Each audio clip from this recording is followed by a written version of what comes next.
Saya bukan sebutin pendapat saya, ya. Tapi hampir mayoritas ulama termasuk Imam 4 mengharamkan. Ini bukan hal yang baru nih, bukan pendapat baru. Dan memaknakan syuara atau penyair itu adalah pemusik, ini keliru ini. Dalam bahasa Arab juga sudah jelas perbedaan mana penyair, mana penyanyi, kan gitu. Tidak selamanya juga penyair itu bisa penyanyi. Apalagi di masa dulu, penyair itu memang cuma susun penyair syair saja, gitu kan. Bahkan dibedakan juga dalam istilah bahasa Arab penyair sama penyanyi itu sendiri. Ya, sampai hari ini dalam kosakata bahasa Arab berbeda. Kalau dalam masalah hal ini tentunya saya bukan mendapat pendapat baru ya, tapi insya Allah coba saya bacakan beberapa yang saya tahu berhubungan dengan masalah pendapat-pendapat ulama. Ya, ada perkataan Abdullah bin Umar radhiyallahu anhu. Beliau meninggal wafat tahun 73 Hijriah, sahabat masyhur. Beliau mengatakan, ya, pada saat melewati sekelompok orang, terjemahnya saja, melewati sekelompok orang yang sedang melakukan ihram, mau umrah, mau haji. Lalu kemudian di antara mereka ada seorang yang bernyanyi, sambil ihram, sambil dia bernyanyi. Maka kata Abdullah bin Umar kepada orang yang bernyanyi itu, ingatlah, aku berdoa kepada Allah, semoga doa-doamu tidak diterima. Abdullah bin Umar mendoakan si penyanyi itu supaya doanya tidak diterima. Ya. Begitu juga dengan Abdullah bin Abbas radhiyallahu anhu yang meninggal tahun 68 Hijriah.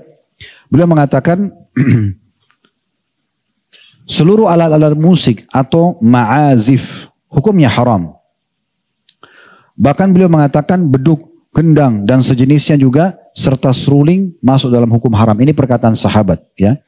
Ini teman-teman bisa melihat tentunya tidak asing di dalam buku-buku yang sangat masyhur, seperti misalnya kalau tadi pendapat Abdullah bin Umar itu dari kitab Zammul Malahi, ya, Zammul Malahi di nomor 17 di halaman 17, dan juga Talbis Iblis yang tulis oleh Ibnu Qayyim di halaman 240, ya. Kemudian juga kalau yang tadi Abdullah bin Abbas radhiyallahu anhuma yang mengatakan haram alat-alat musik atau ma'azif itu diriwayatkan oleh Al-Baihaqi dalam sunan beliau serta juga disahihkan oleh para ulama. Ya.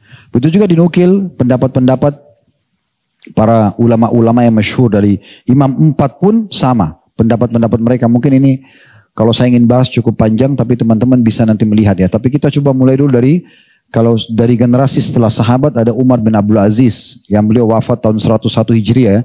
Beliau jadi khalifah waktu itu tahun 99 selama 2 tahun sampai 101. Beliau mengatakan pada saat menulis surat kepada guru anaknya. Beliau mengatakan kepada guru anaknya, hendaklah yang pertama kali engkau tanamkan keyakinan pada anak-anakku dari akhlakmu adalah membenci alat-alat musik. Jadi Umar bin Aziz berkata kepada guru anak-anaknya, yang paling pertama kalau saya kepada anakku, kau harus tunjukkan kalau kau benci musik itu. Ya. Yang pertama, sesuatu yang dimulai dari syaitan dan akibatnya ialah mendapatkan kemurkaan dari Allah yang Maha Pengasih. Karena sungguhnya telah sampai kepadaku dari para ulama yang terpercaya bahwa menghadir alat-alat musik dan mendengarkan nyanyian serta menyukainya akan menumbuhkan kemunafikan dalam hati. Ini perkataan Umar bin Abdul Aziz tahun 101 Hijriah meninggalnya. Kita sekarang 1445 Hijriah. Ini masih generasi awal ya. Beliau mengatakan karena nyanyian serta menyukainya akan menumbuhkan kemunafikan dalam hati. Sebagaimana air menumbuhkan rumputan. Demi Allah sungguhnya menjaga hal itu dengan tidak mendatangi tempat-tempat tersebut lebih mudah bagi orang-orang yang berakal daripada bercokolnya kemunafikan dalam hati. Kalau kita kembali juga mereview keadaan Nabi SAW, tiba-tiba saya teringat salah satu yang pernah saya temukan dalam buku-buku sirah yang unik ini sebelum Nabi SAW dinobatkan jadi Nabi ya. Waktu beliau masih mengembala domba, salah satu yang ditulis oleh ulama sirah itu, Nabi SAW diselamatkan dari segala macam pelanggaran agama, diantaranya mendengarkan musik dan menonton para penyanyi. Itu disebutkan dalam buku-buku sirah. Satu waktu disebutkan dalam buku-buku sirah itu, beliau pernah mendengarkan dari teman-temannya pengembala-pengembala. Nabi itu mengembala domba dari umur 8 tahun sampai umur 21 tahun. Jadi 13 tahun beliau mengembala domba. Tapi nggak disebutkan di umur keberapa. Di tahun keberapa ini beliau, riwayat ini cuma dikatakan salah satu riwayat pernah beliau dengar dari teman-teman pengembalanya yang lain waktu kumpul, waktu beliau mau pulang sore hari mengembalikan domba-domba, mereka menceritakan semalam itu ada acara perkawinan dan ada penyanyi, musik begini dan begitu. Sampai Nabi SAW tertarik mendengarkan cerita itu. Lalu beliau bilang, besok kalau ada acara lagi, saya akan coba melihat, tolong kamu jaga gembalaan saya. Maka dikatakan dalam buku itu, dalam buku-buku sejarah, kalau pada saat esok harinya, waktu saat beliau niat untuk pergi, beliau ngantuk dan tertidur. Dan itu terjadi sampai beberapa hari. Akhirnya beliau tidak jadi menonton dan menyaksikan hal tersebut. Nah itu poin-poin yang sangat jelas gitu ya. Begitu juga banyak sekali ya dinukil perkataan-perkataan dari para ulama salaf, diantaranya Ibnu Taimiyah rahimahullah. Beliau wafat tahun 728 Hijriah. Beliau mengatakan, 4 imam mazhab berpendapat bahwa semua alat musik adalah haram. Telah ada hadis Nabi SAW yang diriwayatkan oleh Al-Bukhari dan ulama lainnya, bahwasanya Nabi SAW mengabarkan akan adanya orang-orang dari umatnya yang menghalalkan zina, sutra, minum khamar dan alat-alat musik, serta akan diubah menjadi kerah dan babi. Al-ma'azif, kata beliau, adalah alat-alat musik sebagaimana disebutkan oleh para pakar bahasa Arab. Bentuk jamaknya adalah ma'zifa, ya. Yaitu alat yang dibunyikan, dan tidak ada perselisihan sedikit pun dari pengikut para imam tentang haramnya hal tersebut. Ya, itu dinukil dari buku beliau Majmu' Fatawa, ya, di jilid 9 halaman 576 dan sekian banyak tentunya. Kalau kita ingin nukil ini banyak sekali pendapat ulama berhubungan dengan masalah, antum tinggal ketik saja tentang pendapat ulama berhubungan dengan masalah musik, ya. Tapi setelah kita jelaskan hukum-hukum seperti ini teman-teman sekalian, setiap orang bisa saja berbicara. Kita tidak akan pernah di majelis kita menyalahkan siapapun.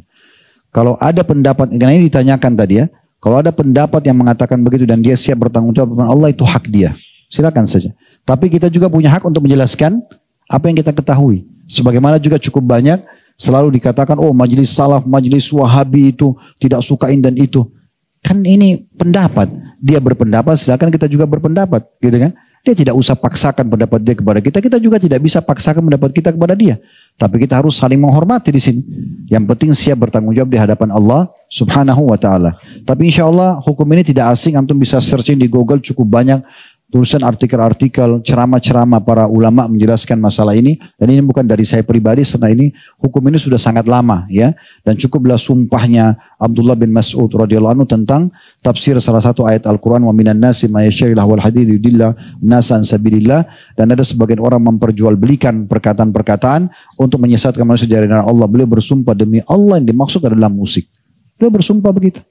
Dalam sebuah asar dinukil oleh Ibnu Qayyim rahimahullah, dalam buku beliau Hadil Arwah, ya, beliau mengatakan salah satu statement yang ini athar, ya, pernah ada orang-orang dari Irak datang bertemu dengan Ummul Mukminin Aisyah radhiyallahu anha. Lalu mereka menanyakan tentang masalah gempa. Wahai Ummul Mukminin, ada gak informasi dari Rasulullah SAW tentang gempa? Lalu beliau mengatakan, ada. Bila orang-orang sudah menghalalkan khamar, zina, dan para penyanyi-penyanyi sudah tampil, maka Allah akan murka di atas langit sana. Kemudian Allah perintahkan bumi untuk menggoncangkan dirinya. Terjadi gempa. Itu perkataan Ummul Aisyah radhiyallahu anha. Dan ini sudah kita bedah di buku Ibnu Qayyim rahimahullah. Jadi, dan kalau mereka tinggalkan, kata Aisyah radhiyallahu anha, maka Allah akan suruh bumi untuk tentram kembali. Berarti kan ada masalahnya di situ. Dan dalam hadis tadi yang sudah kita sebutkan digabungkan antara khamar, kemudian judi, khamar, kemudian perzinahan dan juga masalah musik. Dan subhanallah ini seperti bersaudara ini, ya.